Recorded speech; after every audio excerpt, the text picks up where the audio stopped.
The Honourable Member for Edmonton St. Albert. Thank you very much, Mr. Speaker. It's indeed an honour for me to rise and speak to Bill C-10, a report stage, a bill that I've become quite familiar with as a member of the Justice Committee, and as the House knows, the Justice Committee vetted this bill for many hours in the last few weeks. I am pleased to speak specifically with respect to the victim of terrorism aspects, supporting victims of terrorism aspects of Bill C-10. However, and before I talk about a couple of amendments at the committee stage, I would like to review the essential thrust of the bill as it relates to victims of terrorism. The focus, reducing domestic crime, is important, Mr. Speaker, and is part of the strong mandate that Canadians gave to our government. However, our desire to keep our streets and communities safe from criminals, we must not overlook the need to protect Canadians from the dangers of terrorism. Those dangers are very real. A few months ago, Canadians observed the 10th anniversary of September 11th, 2001, where 24 Canadians lost their lives on that terrible day that will live on in infamy. Suddenly, terrorism had struck close to home. It was no longer a distant threat that could be ignored. Yet the reality, Mr. Speaker, is that terrorism has never been far away. Let us not forget that the plot that took the lives of 329 passengers on Air India Flight 182 was planned and executed in Canada. So we are not immune from terrorists, nor have we ever been. We must always stay vigilant of the threats that lapping at our shores. That is why our government carefully studied the Commission of Inquiry's final report into the Air India bombing. And in response to that report, the government released the Air India Inquiry Action Plan last December.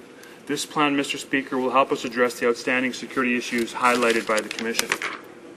Certainly the Commission of Inquiry illustrated that time does not diminish the demand for justice. The victims of terror and their families need to see that justice is served. They need to know that terrorists cannot pursue their radical goals with impunity. The notion of accountability, Mr. Speaker, lies at the very heart of Bill C-10. To put the proposed amendments in context, let me highlight the provisions that relate specifically to the fight against terrorism. First of all, the proposed legislation would give victims of terror a greater voice. By their very nature, Mr. Speaker, acts of terrorism often have victims feeling powerless. All too often, they are effectively silenced. Our government is determined to give victims back their voice. Bill C-10, Mr. Speaker, would empower victims to take the perpetrators of terrorism and their supporters to court. In practical terms, this means that victims could file a civil suit against those who committed terrorism. This would include individuals, terrorist entities listed under the Criminal Code, or listed states that supported a terrorist act. If the act of terrorism has taken place outside Canada, victims will either need to be a Canadian citizen or a permanent resident, or will need to demonstrate a real and substantial connection between the incident and Canada. In support of this provision, Mr. Speaker, the bill would amend the State Immunity Act to create a list of states that support terrorism. Lifting the immunity of a state is a serious matter, Mr. Speaker. The bill proposes a robust process whereby the Minister of Foreign Affairs and the Public Safety Minister would have to satisfy the Governor and Council that the state should be listed as a supporter of terrorism. Furthermore, the state's alleged support for terrorism must be in relation to a listed entity pursuant to our criminal code.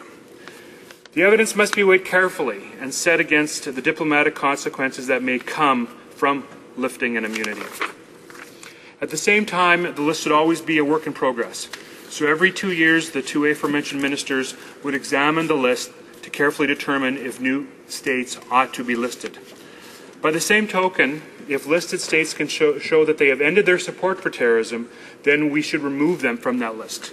However, if a state is removed from the list while litigation is ongoing, the state would not benefit from the immunity in such case.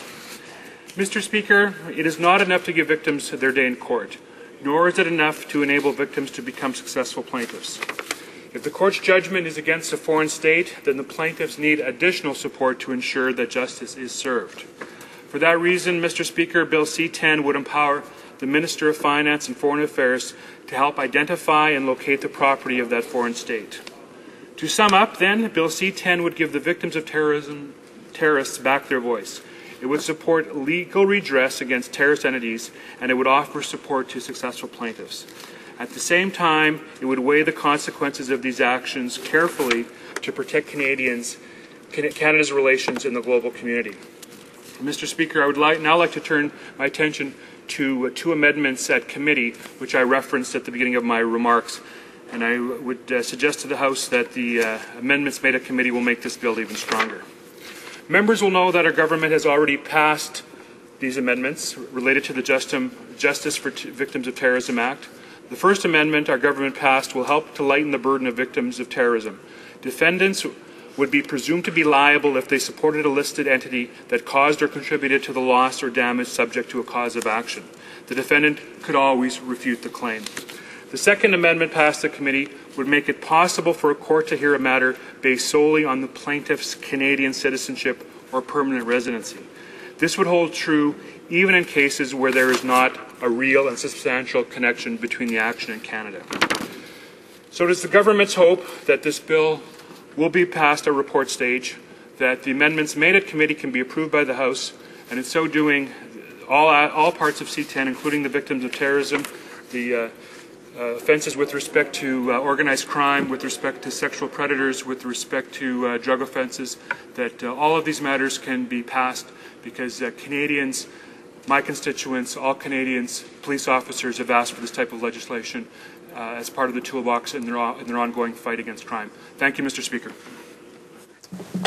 Questions and comments? Questions et commentaires? L'honorable député. The Honourable Southweston. Thank you, Mr. Speaker.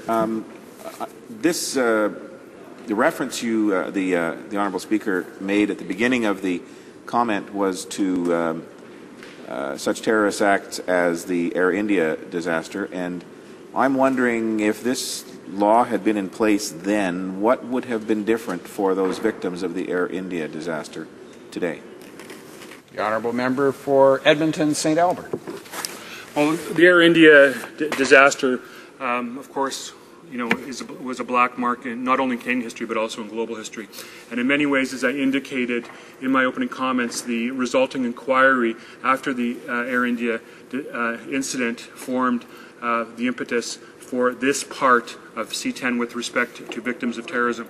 So as the honourable member will know from his review of the legislation, this bill gives victims of terrorism a cause of action against terrorists that they can prove caused the damage, caused the losses to their family.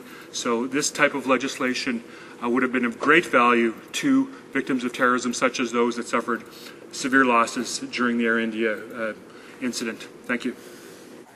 Questions and comments? The honourable member for Winnipeg North. Thank you, Mr. Speaker. Mr. Speaker, I'm sure the member would recognize that there is a substantial cost to the implementation if Bill C-10 passes, and it's a very substantial cost.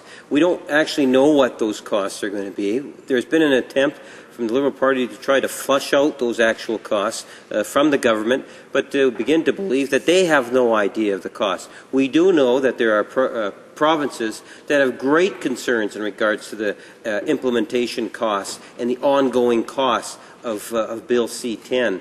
I'm wondering if the member can provide any comment in terms of what he feels, no doubt, what he would be suggesting to provinces that are having a difficult time trying to meet and provide program services that are going to prevent crimes from taking place when they're being imposed by Ottawa initiatives that is going to cost them a great deal of money in order to implement their build prisons, large jail plans that they're proposing here in Canada.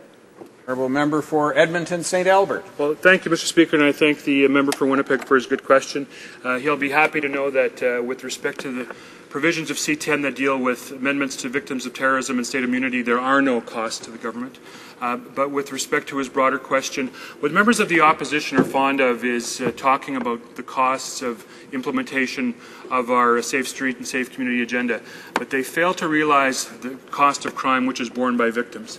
And victims bear the majority, I think it's 80% of the estimated $100 billion of costs of crime to Canadians annually. Those costs are costs in terms of increased insurance premiums, in terms of lost wages, in terms of lost property, and of course and of course the immeasurable damages when an individual loses his life. So the costs of crime are much broader than simply the cost of the justice system, and I think that the portions of the cost of crime that are borne by victims is often lost on the opposition, Mr. Speaker. Questions and comments? We have time for a short question and response. The honourable member for St. John's East. Thank you. So if my insurance goes up because someone steals your car, that's part of the cost of crime in your calculations. That's interesting. I wonder if the member the biggest criticism, and he talked about the anti-terrorism legislation, the biggest criticism is the state lists. And we know, for example, that the Americans took Libya off the states list when they were rebuilding their relationship with them. Isn't that a problem with our bill too, that the state list depends on the politics of the government of the day? The honourable member for Edmonton St. Albert. Well, as the honourable member knows, and I thank him for the question, and I enjoy working with him on the Justice Committee. As the honourable member knows, the issue of listing the states on the list is complicated in that you have to balance the evidence of terrorism versus what it will do with international relations with respect to those countries. So the remedy, as I indicated, is that the list will be reviewed every 2 years by two ministers, the Minister of Public Safety and the Minister of Foreign Affairs, to make sure that the list is updated periodically every 2 years to make sure that it adequately reflects the risk of certain states and in their promotion of terrorism. Resuming debate, reprise de débat.